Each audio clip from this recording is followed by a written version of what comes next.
வணக்கம் மக்களே. இப்போ நம்ம எங்கே வந்திருக்கோம்னு பார்த்தீங்கன்னா நம்மளோட தோப்புக்கு தாங்க. இந்த மரங்கள்லாம் ஏன் இவ்வளோ குட்டியாக இருக்குன்னு பார்த்தீங்கன்னா நம்ம கஜா புயல்னால் போனதுனால நம்ம புதுசாக வச்சுருக்கோங்க. இங்கே இப்போ பார்த்தீங்கன்னா களைச்செடிகள் அதிகமாக மண்டிடுச்சு. அதனால் நம்ம ரொட்டேட்டர் வர சொல்லியிருக்கோம்.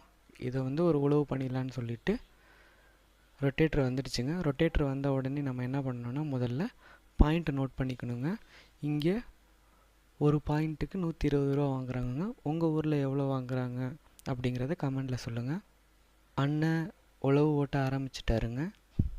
நம்ம ஏற்கனவே சொன்ன மாதிரி தாங்க, நம்ம அடிக்கடி நம்மளோட தோப்பை வந்து இந்த மாதிரி உழவு ஓட்டி மண்ணை நல்லா வச்சுக்கலான்னா நம்மளால் உள்ளே போயிட்டு வெளியில் வர முடியாதுங்க.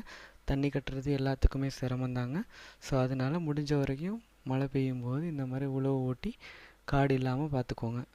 இப்போ உழவு ஓட்டி முடிச்சிட்டாங்கங்க. பார்த்தீங்கனாலே தெரியும் எந்த அளவுக்கு ஓட்டியிருக்காங்கன்னு சொல்லிட்டு. சின்ன சின்ன தென்னம்பிள்ளைகளாக இருக்கிறதுனால நம்ம பக்கத்துலேயே இருந்து பார்க்க வேண்டியதாக இருக்குங்க. தவறுதலாக ஏதாவது ஒரு தென்னம்பிள்ளையில் ஏறிட்டாலும் நம்ம இவ்வளோ நாள் வச்சு வளர்த்தது வேஸ்ட்டாக போயிடுங்க. உங்களுக்கு before and after picture add பண்ணுறேங்க. உழவு ஓட்டுறதுக்கு முன்னாடி இப்படி இருந்த காட்டை இப்படி மாற்றி கொடுத்துட்டாங்க. நன்றி.